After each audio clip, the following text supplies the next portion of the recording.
contact. Ignition system shut down. Happy to have you, Commander.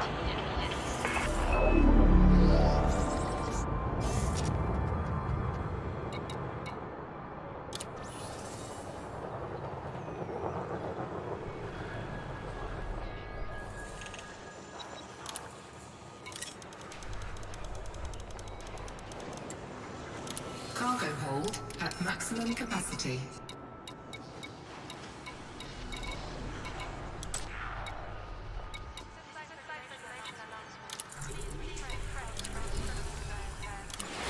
Incoming message.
Your ship has docked, Command.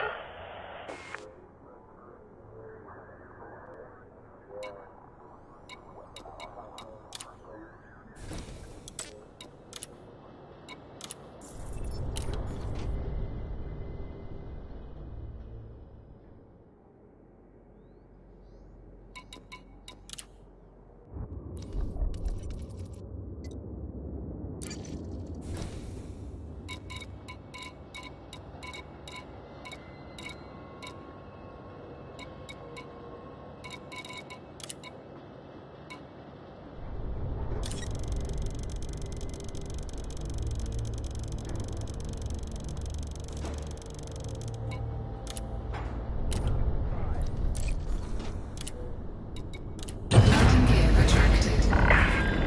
Glimpse disengaged. Move clear of the landing pad.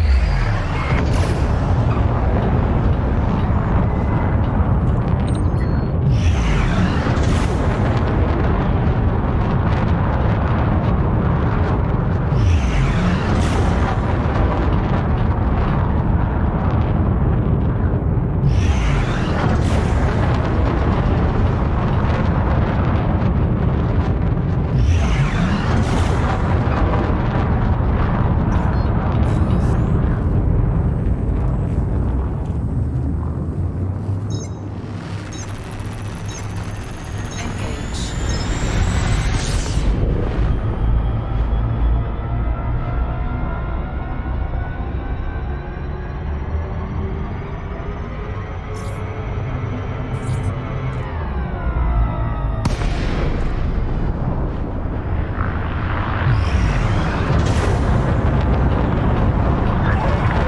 Lake on Tango Alpha November.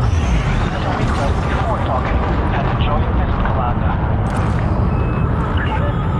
Access granted. Make your way to landing pad 09er. Clear for precision approach. Use of docking computer has been sanctioned.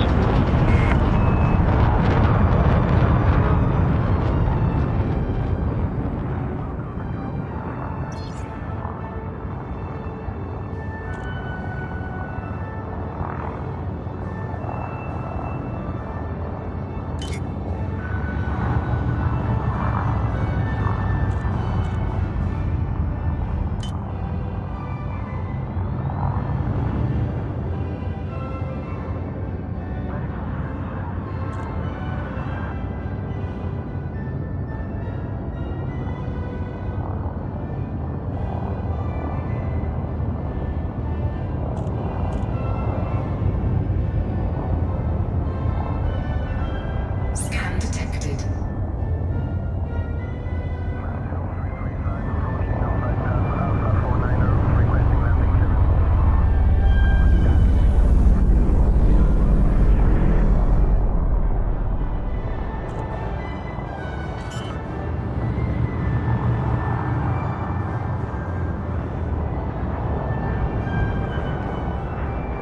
Landing gear deployed.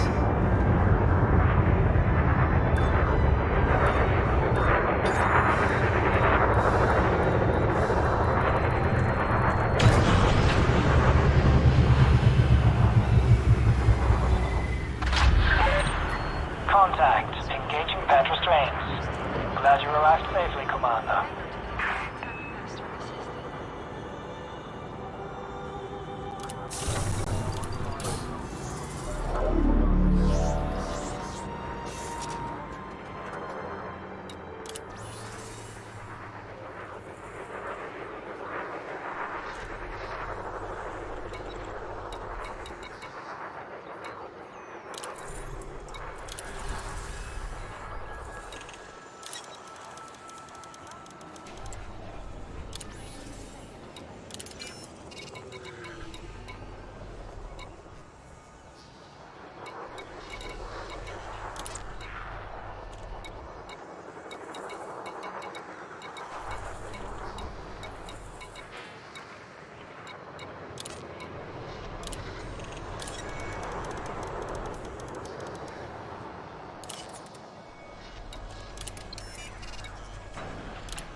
maximum capacity.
Stockholm here. Welcome to the starboard. Please alight at your assigned pad, and thanks for choosing this facility.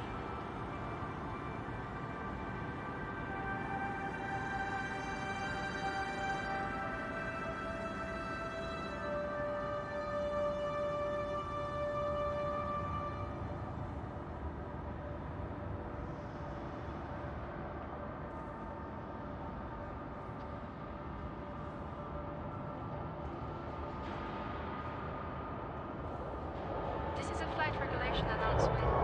Please refrain from obstructing docking pads. Stockholm out.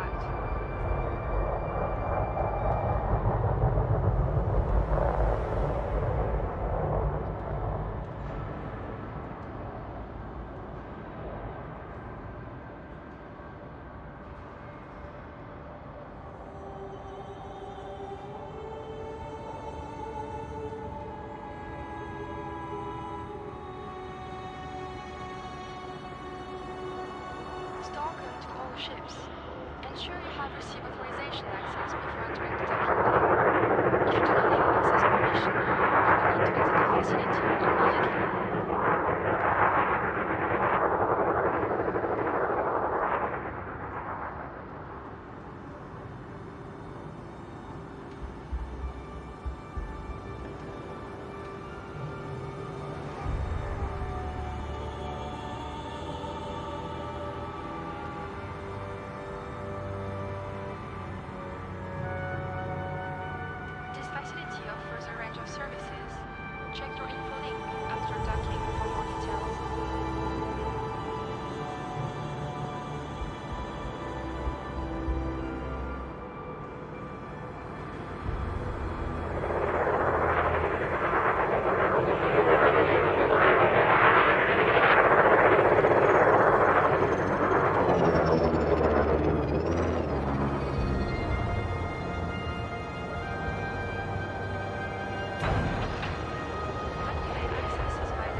Stockholm. We hope you enjoy your stay at our facility.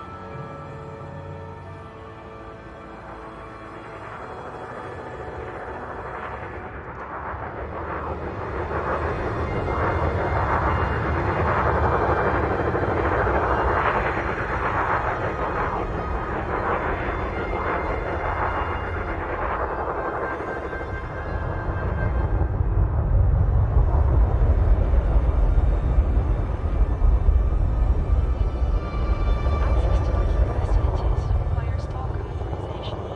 Please submit requests before entering the docking bay.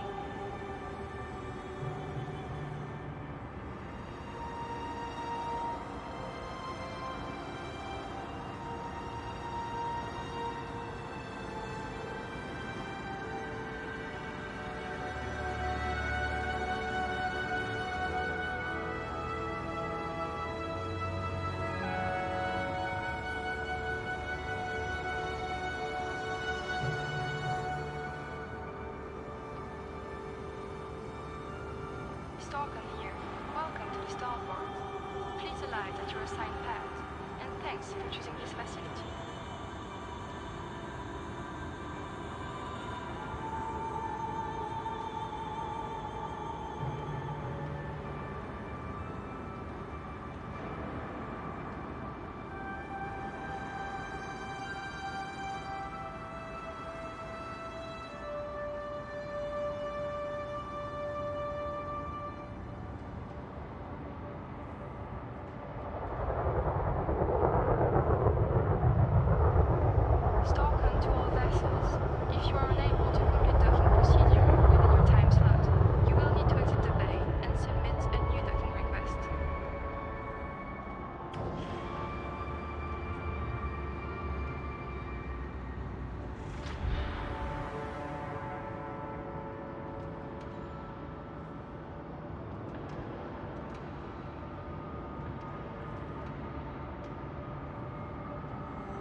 retracted. Allow for oncoming traffic in the access corridor.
Today was the Video Game Award.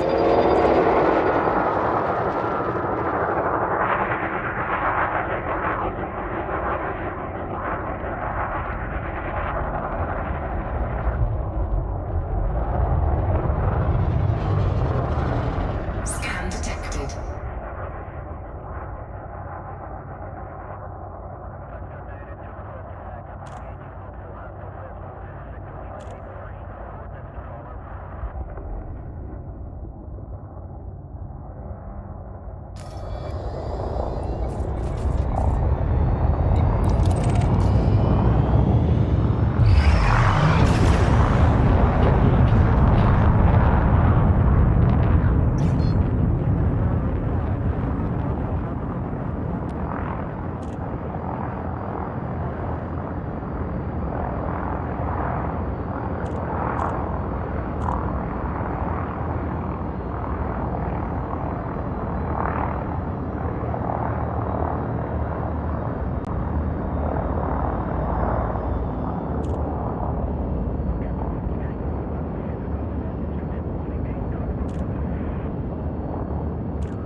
You are clear to plot your own course. Starcon out.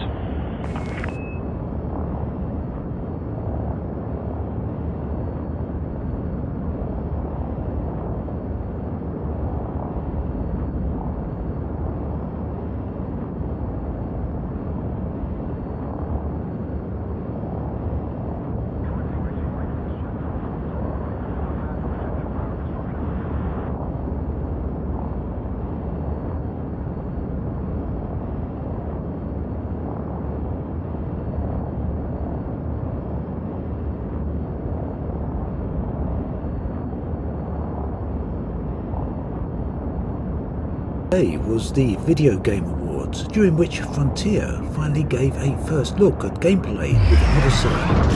As to be expected, it contained a bunch of footage for a variety of foot locations, and it also gave us a look at a mixture of combat.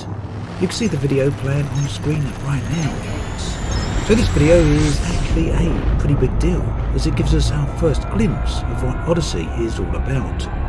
Of course, Frontier are notorious for releasing trailers that are not reflective of the actual game. However, in this case, it seems they just might be painted as a more accurate picture. Anyway, right now it's pretty late here in the UK. It's actually around about 2 AM as I'm recording this, so this video is going to be a first impressions of my thoughts on Odyssey gameplay, late night look, as it were. I will then release a second video tomorrow, going into more detail and taking a deep dive into the whole thing, so do keep an eye out for that. One thing that really hit me, more or less immediately with this video, is the change in the sense of scale. Whilst we've always been able to drive around on planets, at least for a long while now, it's not at all the same as walking around on foot. Seeing buildings, vehicles and ships from this perspective really does change things, and I think the video does a pretty good job of highlighting that. And you can particularly see that in the few locations here. For example, the characters against the size of the ships and the anaconda against the size of the settlements. It really does convey the sense of size there. The combat, meanwhile, is what a lot of people are going to be talking about, and it actually looks pretty good. Now, sometimes it's hard to get an idea of how things will play out until the game is actually in your hands, but on other occasions it's immediately apparent. In this case, it's, well, much faster than I was actually expecting it to be, and I suspect that's going to be a good thing. I tend to like the faster paced combat, especially if it's PvE, not so much fast paced PvP because I'm not a huge PvP player, but PvE is definitely a good thing. And I've really got to give a shout out to the environments here, which are dark and moody and look really, really nice. For those like me who are primarily interested in PvE, the real question is going to be just how capable is the enemy AI? After all, let's face it, to keep this interesting long term, the AI really is going to need to be very good. Time will tell on that one. Now, the most appealing thing for me as someone who loves open world games and exploration is of course the environment. So we have seen the new planetary tech in action in previous videos in the past dev diaries. However, this gameplay trailer, this gameplay video, gave us another look at what some of the planets at least are going to be like. It's an obvious step up from what is currently available in the game, and I'm personally very much looking forward to taking a closer look at these. Now, of course, it's still an open question as to how much variety is going to be there with the different planets, how many different atmosphere types are there going to be, and what effect is such a coloration of the sky, let alone the reflective light on the planetary surfaces. It's also another big question as to whether these very light atmospheres are going to have any effect on the flight model. Currently, there's of course no information on that, but I suspect that for now at least, with these very limited atmospheres, it's likely not to have much effect at all. But later, if there's going to be some more heavy atmospheres, then just maybe things will change. But with regard to these planets, I've honestly got to say they look absolutely spectacular. Way better than I was actually expecting. And the ice world, the concept of it's taken a long while to get there, but I think the planets definitely look to be on the way up. Very much looking forward to getting out there and exploring these. I'll do another brief image to look at here. This is what's sent over from Frontier, and it gives us our first look at the UI. We can see the HUD up on the top left-hand corner of the radar. We've got some other information there. It's something I don't have a look at closer in the video tomorrow, but just to give you a glimpse of an additional image that you may not have seen elsewhere. And on a final note here, it seemed Frontier made a bit of a mistake earlier today, or earlier this evening, by accidentally, it seems, posting the Odyssey pre-order to their store page as well as to Steam. Now there's some pricing here. It was £30 for the basic version of Odyssey and £40 for the deluxe version with the Alpha expansion. Now there was also some details here that said the Alpha version comes with Alpha Access. That's very interesting in and of itself because it obviously suggests that the update will be coming before a beta even, so this may be coming very early just to get early access to it. As for a release date, there's still nothing set in stone, but very briefly Steam did show a release date of the 21st of April.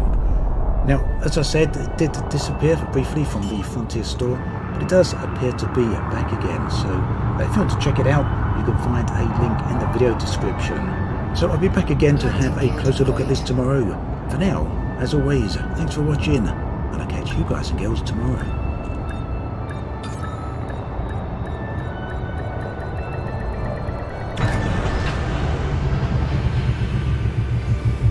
Today we've got yet more information and details about Odyssey, so let's jump in and take a look. One of these is the potential release date. I mentioned this in my video from last night, however we do now also have a comment from Frontier on this. Steam briefly showed a release date of the 21st of April on their store page. You can see a screenshot of that right here. That was something that was very quickly replaced with coming early 2021. Meanwhile, the Steam database website still shows the release date of the 21st of April. Obviously, this puts the release in the second quarter rather than the first. So far, Frontier have repeatedly stated that Odyssey will arrive in the first quarter. Now, regarding any potential release dates, Frontier have issued this statement to a variety of content creators. Unless we announce the release date officially, do not believe anything you see from other sources. Now, I'm not entirely sure I would class the official Steam sales page, which Frontier have a lot of control over, as other sources. But for now at least, it seems Frontier are trying to avoid commenting on that specific date, and indeed any other date. Personally though, I've long been expecting Odyssey to release in March, and due to the recent national lockdowns here in the UK, I wouldn't at all be surprised to see that slip a little further. Whatever way it goes though, I guess Frontier will let us know eventually. Meanwhile, as most of you will know, Odyssey is now available for pre-order. It costs £30 for Odyssey or £40 for the deluxe version. The deluxe version contains a special suit, more thoughts on that in just a moment. The deluxe version additionally contains the Odyssey original soundtrack and also grants info access. Now, Frontier have clarified that more details on the beta for Odyssey will be coming next year, so certainly don't go expecting to see any type of early access happening this month. For those of you wondering how all of this will work with the Lifetime Expansion Pass, Odyssey is included in that. Lifetime Pass holders will be given the deluxe version, meaning they will also get access to the alpha. For clarification here, the Lifetime Pass was available only for a few separate occasions. It was a way to pre-purchase all future Elite Dangerous expansions at a single price. This shouldn't be confused with the Horizon Season Pass, which is something completely different. The Horizon Season Pass doesn't Moving on to Odyssey itself then, there's a few screenshots floating around the internet. These are well worth taking a look at. Each of these screenshots essentially focuses on combat in some way. They also show the game's UI when fought. As you can see, I have gone for a fairly minimalistic approach here. Perhaps the most notable component is the compass at the top of the screen. This also shows longitude and latitude coordinates. More interesting is it also shows the environment's gravity and temperature. The fact that these weren't being shown suggests they have an impact on gameplay. I'm especially interested in seeing how low gravity affects walking around, especially considering that some of the small moons have less than 1/10, sometimes I think even 1/100th of Earth's gravity.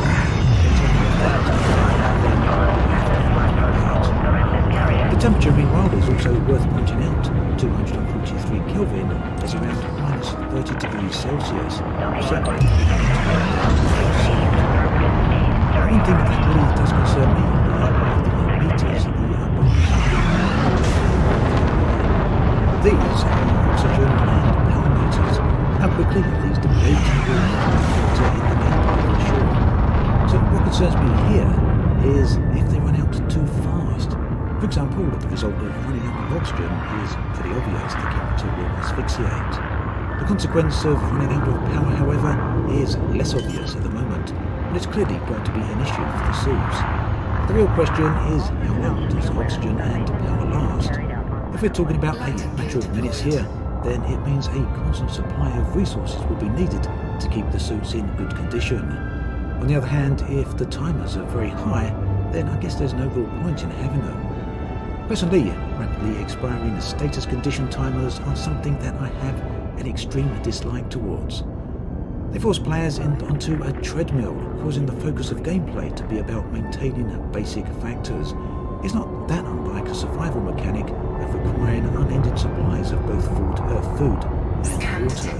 You know those types of games? You don't drink water for 5 minutes and so die of thirst. It's honestly not the type of thing that I personally want to see in Elite Dangerous. That said, this of course is all speculation for now. After all, we don't know how long the power and oxygen last and how easy it is to resupply them. Moving on to other areas of the UI, here we can see the character information. This includes the character's name, health and shields, rank and criminality, authority level, that's the criminal settlement, as well as their level and relationship. The scales of justice, right at the top of the screen of the radar. These indicate in this particular case that the player has an active bounty on them. At the number 3 down at the bottom of the screen, this shows the authority level of the As for the trailer itself, it was, as I said, on the short side, so I'm hoping to see some more real gameplay sooner rather than later. As I said in my previous video, I did like what I saw. I liked the planets a lot, in fact, and the combat from the few seconds we got to see, that looked like it would be one thought I did have here is that the video focuses entirely on combat. Keep in mind that it was titled Gameplay Reveal and not Combat Reveal. Could this suggest that the main focus for Odyssey is indeed combat? Frontier have already mentioned that there will be exploration and salvage elements to Odyssey. They've also hinted that there may also be some trade elements. To be honest, Odyssey is a space game that's built directly into Elite. Space games like Elite are famous and infamous for their combination of focusing on various gameplay rules. These include not only combat, but also trading, exploration, and piracy.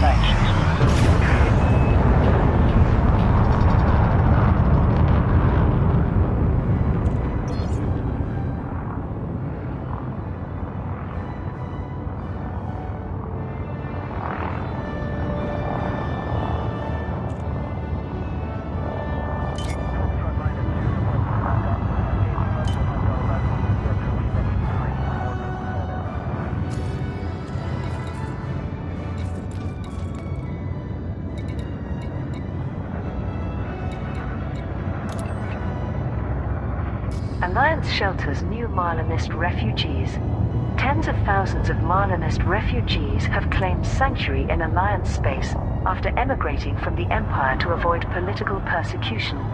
In recent weeks, there has been a steady stream of ex-Imperial citizens arriving at Alliance systems, mostly traveling aboard small private vessels or in the holds of cargo ships. The humanitarian aid organization Safeguard Interstellar reported that accommodation and basic necessities are being provided. Alliance Interpol Landing gear deployed. is running stringent security checks for evidence that members of the NMLA terrorist group are present. The initial wave of refugees, which fled to the Federation, are currently preparing to populate a number of independent colonies established by the Sirius Corporation. Landing successful. Initiate system shut down. Welcome to our starport, Commander. However, these systems cannot yet provide harbor to the continuing exodus of Marlinists from the Empire. Prime Minister Edmund Mahone publicly welcomed the refugees, but there has been some dissent in the Alliance Assembly. Councillor Nakato Kane, who is expected to be Mahone's main rival in next year's election, received widespread support for her views. Naturally, we must provide these poor people with emergency aid, but there are practical limits to our resources. It is not our responsibility to solve the Empire's domestic issues, and we have seen the Federation pay the price for sheltering terrorists. The Alliance cannot end up as the dumping ground for other superpowers' problems. Investors take control of Lakon Spaceways. A coalition of Lakon Spaceways shareholders has voted to replace several members of the company's board of directors with new management. At an emergency general meeting, investors put forward a resolution to remove selected directors in accordance with Lakon's Articles of Association. The majority vote was in favor of this resolution. New appointees to the board have already stated that the rejected bid by federal shipbuilder Core Dynamics will be reappraised. Jupiter Rochester, the corporation's CEO, has welcomed the Cargo hold at maximum capacity. opportunity for fresh discussions. Chairperson Naomi Lancier, who is one of the directors being replaced, told Vox Galactica, "It's no coincidence that the board members being voted out are the same ones who are against Core Dynamics Landing on the retractors. Regulate your speed when exiting the docking bay. I am convinced that Rochester's people are bribing or threatening our shareholders to make sure this hostile takeover goes through. Lakon Spaceways is currently offering a 30% discount on sales of ASP Scout S, Diamondback Scout S, Keelback S, Type 7 transporters, and Type 10 defenders. Core Dynamics has applied a 30% markdown to sales of the Eagle Mark II and the Vulture, with a 20% discount for Federal assault ships, Federal dropships, and Federal gunships.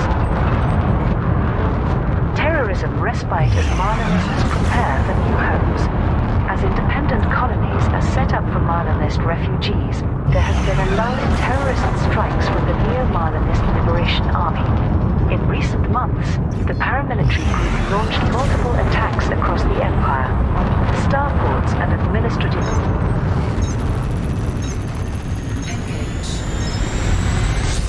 buildings were bombed and dozens of individuals assassinated, including Prince Harold and more distant members of the Duval family. However, the number of incidents has fallen drastically following successful operations by the Imperial Internal Security Service. Welcome, Commander. Thank you for visiting Victoria. After the Federal Security Service identified NMLA members aboard the Emigrants megaships, these were tracked. Docking has been assigned to you, Commander. Transferred to us for interrogation. We obtained information that enabled us to shut down many terrorist cells, although there is evidence that the NMLA's network remains widespread.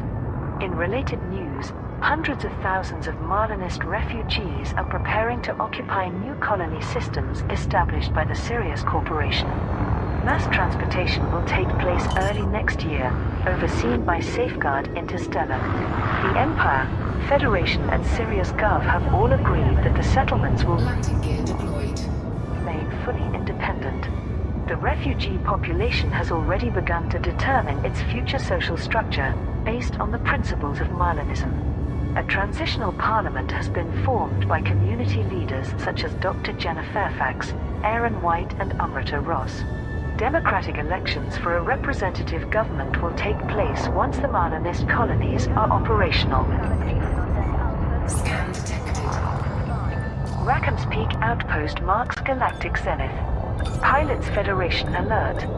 Multi-billionaire Zachary Rackham's new orbital outpost at the galactic zenith is now operational. Rackham's Peak is situated in the... Docking successful. Engines shutting down. Hello, Commander. How may we assist you? 58832 system, one of the highest practical locations above the galactic plane. Its construction was funded by Rackham Capital Investments in conjunction with Universal Cartographics and other scientific research companies. Traders have been welcomed, although the increased distances between stars at the galaxy's fringes mean that vessels with a high jump range are recommended. Rackham's Peak is currently offering high prices for deliveries of beer, liquor, wine, Bast Snake Gin.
Gin, Chateau de Gin, Arain and Pearl Whiskey, Eurasian Goose Beer, Harmer Silver Sea Rum, Indie Bourbon, Conga Ale, Lavian Brandy, Lycian Evil Juice, Saxon Wine, Fruitis Cream and Wathiello Coup Froth.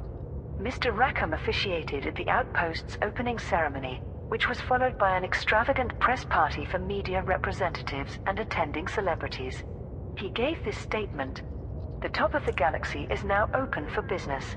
Rackham's Peak is a free port where everyone is welcome, a place where explorers and entrepreneurs can enjoy drinks while overlooking the entire Milky Way. Aim high, commanders."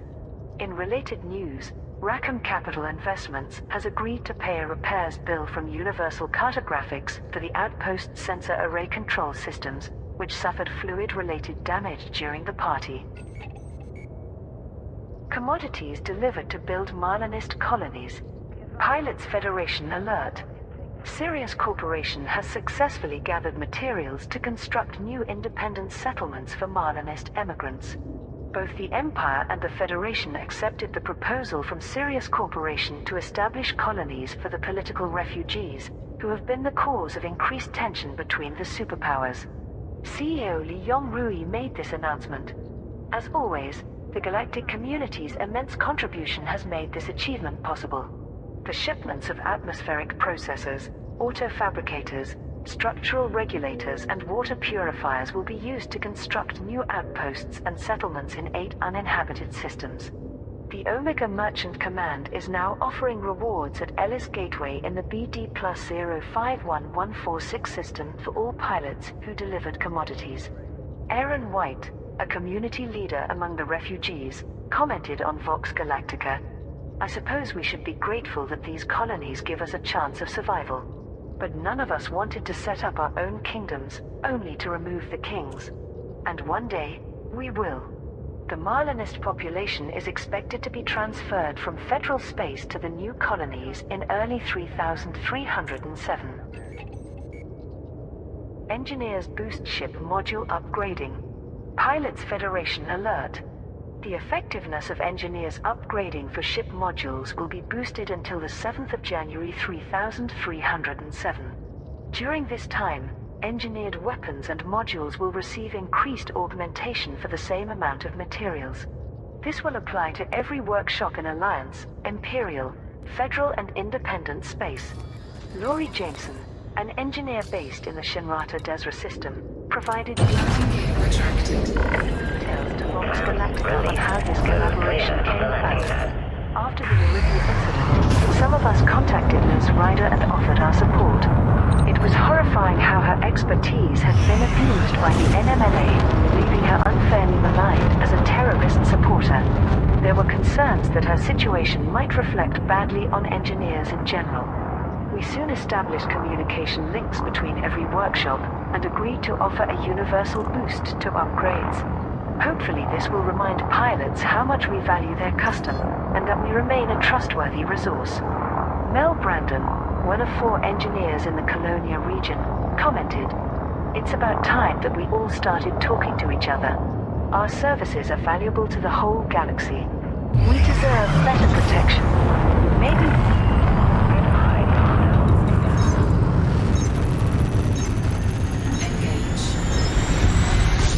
We have to start protecting ourselves. Core Dynamics funds takeover with ship discounts. Pilots Federation alert. Prices for several Core Dynamics vessels have been temporarily reduced as part of an attempt to... Nacon Tango Alpha November. Submit a request before docking and enjoy your visit, Commander. Request approved. Adjust heading for approach to pad 2-4. The ship corporation has applied a 30% discount to sales of the Eagle Mark II and the Vulture. There is also a 20% discount on sales of Federal assault ships, Federal dropships and Federal gunships, although the Federal Navy rank requirements for each vessel continue to apply. The reduced prices are expected to last until the 30th of December 3306. Core Dynamics recently made a proposal to acquire rival company Lakon Spaceways, which which rejected the offer, then applied markdowns to its own ships to increase short-term profits. The Alliance Tribune's business reporter Irfan Karim speculated on these developments. CEO Jupiter Rochester remains tight-lipped on the reasons for these discounts, but it seems likely that he is raising funds for a more aggressive bid. Rumors are circulating of Lakon investors being bribed to sell their shares, or coerced into demanding that the board of directors accepts ownership by Core Dynamics. Many industry analysts are convinced that a hostile takeover of Lakon Spaceways is underway. If successful, we could see vessels that are commonly associated with the Alliance, such as the Chieftain and Landing gear deployed. 10 Defender, manufactured by a federal corporation in the future. Outpost planned for the roof of space. Multi-billionaire Zachary Rackham is constructing a permanent outpost at the farthest system above the galactic plane. The orbital outpost will be located within the HIP 58832 system. Contact. Initiate system shutdown. Welcome, Commander. This is commonly held to be at the galactic zenith, one of the highest locations that can practically be reached. The project is funded by the corporation Rackham Capital Investments, with the close involvement of Universal Cartographics and several other scientific organizations. The outpost's location will make it ideal for gathering astronomical data on the overall structure of the galactic spiral. This historic scientific endeavor was remarked upon by Mr. Rackham from his private villa complex on the Rhea Archipelago. Back in my days of plying the trade routes in a second-hand Sidewinder, the idea of standing on the roof of space was an idle daydream. This new generation of pilots and ships will make my vision a reality. No doubt many important scientific observations will be made once the outpost is up and running, but more importantly, there'll be a bar, and the drinks are on me.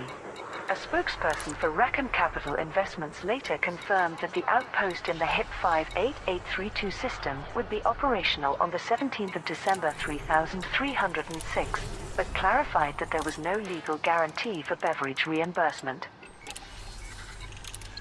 Sirius Corporation campaign to establish Marlinist colonies. Pilots Federation alert. Commodities are requested to create new settlements for Marlinist refugees who fled from the Empire to the Federation. Sirius Corporation has offered to resolve the current standoff between superpowers by establishing colonies where the refugees can live independently. Leon Rui, CEO of Sirius Corporation, summarized his proposal. It is clear that the Marlinists cannot return to the Empire and are a destabilizing presence within the Federation. We offer an alternative Cargo hold at maximum capacity. by constructing permanent habitats for their population. These will be self-governed and may freely trade with the galactic community. Sirius cannot stand by while the risk of interstellar war increases. I sincerely hope this leads to a more stable and profitable period for us all.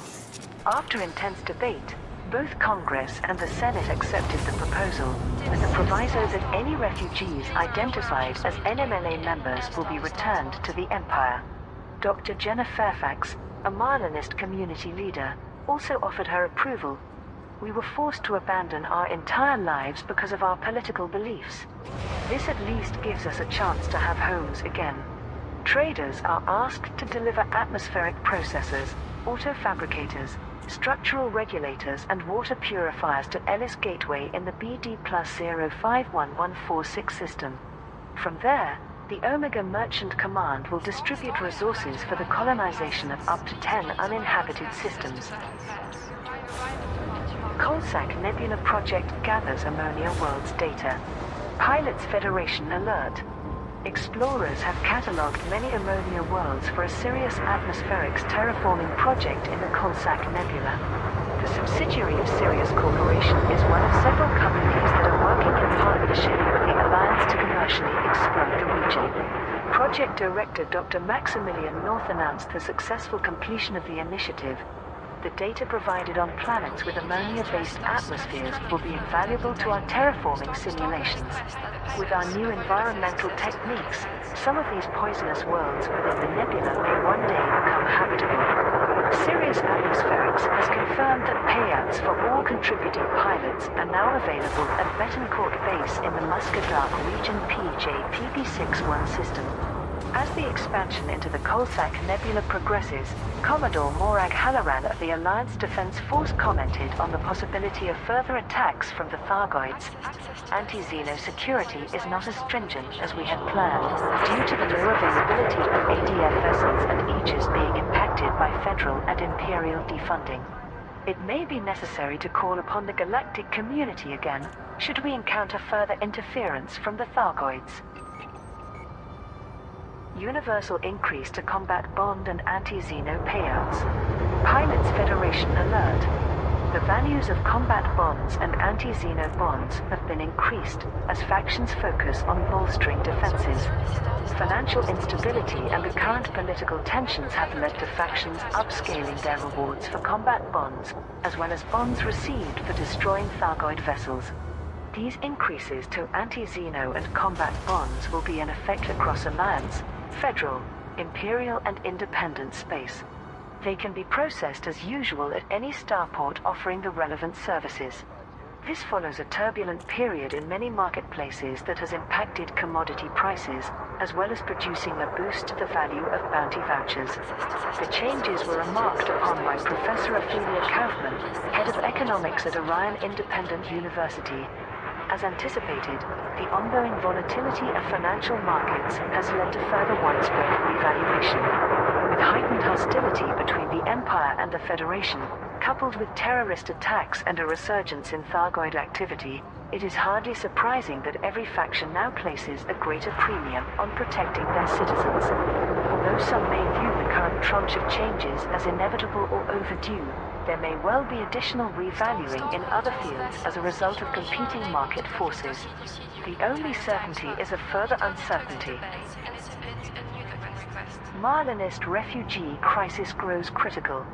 Hundreds of thousands of political refugees who fled from the Empire to the Federation have brought both superpowers to the brink of conflict. The Marlinists, who believe in restructuring the Empire into a republic, escaped crackdowns in several Imperial systems during a hunt for neo-Marlinist terrorists. The Federation has provided temporary safe haven for the refugees. However, security concerns proved to be justified when the NMLA bombed a federal starport where captured members were being held. The Federal Security Service provided this update. The Marlinists themselves have informed us of more individuals among them with NMLA connections. The risk of terrorism from this population is now low, although it's impossible to know exactly how many have been radicalized. There have been heated debates in Congress over granting citizenship to the Marlinists. President Hudson insisted that all illegal aliens must be deported and has strengthened the Federal Navy as a defensive measure in light of the Empire's warnings. Conversely, Shadow President Winters argued that turning away starving refugees to face imprisonment and discrimination would be immoral. She also noted that the same principles of democratic representation found in Marlinism are enshrined in the Federal Accord. This disagreement between the Republican and Liberal parties has led to stalemate, with the fate of the Marlinists hanging in the balance. Lakon Spaceways discounts selected ships. Pilots Federation alert. Temporary price reductions have been announced for several Lakon vessels in an effort to increase short-term profits. Lakon Spaceways has applied a 30% discount on sales of the following ship types: Asp Scout, Diamondback Scout, Keelback, Type 7 Transporter, Type 10 Defender. The reduced prices are expected to last until the 30th of December 3306.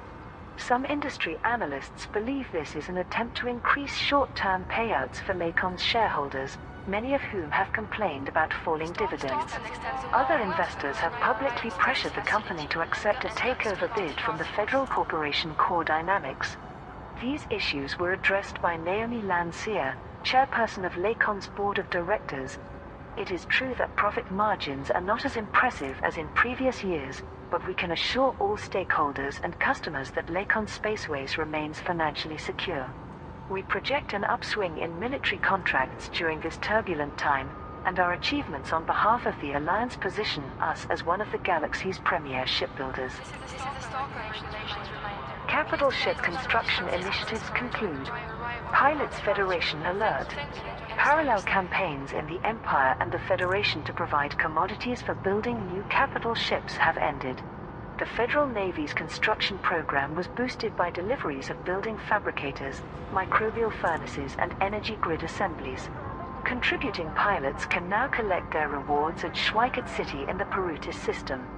As a result, 5 newly completed Farragut-class battle cruisers will become operational within a matter of days. They are expected to be patrolling in several federal systems including Atropos, Imankaba, LHS-142, LFT-367, and Wolf-25. The Imperial Navy is also rewarding all traders who delivered building fabricators, microbial furnaces, and energy grid assemblies for use in its shipyards. Payments can be collected from Miyasaka Orbital in the manned system. It has been confirmed that 4 new Majestic-class interdictors will shortly join the fleet. File flight plans suggest that their shakedown cruises will take place in the Kaimekilo, Oranica, Theta Indi, and Zalano systems. As well as capital ships, Federal Congress and the Imperial Senate have both increased funding for other military operations, including support vessels and ground forces. Explorers needed for Coalsack Nebula project. Pilots Federation alert. Sirius Atmospherics has requested help from independent pilots to provide Landing control retracted. Observe speed restrictions when passing through the airlock. Subsidiary of Sirius Corporation is working in partnership with the Alliance to establish colonies within the Coalsack Nebula and to identify sites of commercial and scientific interest. Dr. Maximilian North, Sirius Atmospherics' project director, outlined the requirements. We have developed revolutionary new terraforming procedures for terrestrial planets with ammonia-based atmospheres. Our collaboration with the Alliance is the perfect opportunity to try and put these to practical use, with the goal of transforming the region into a more human-friendly place. Sirius Atmospherics offers rewards for explorers who can provide us with exploration data. We are particularly interested in detailed scans focusing on the composition of ammonia worlds, not just in the Coalsack Nebula but elsewhere. Gathering wide-ranging data will enable us to determine the most suitable targets for environmental conversion. Pilots are requested to deliver exploration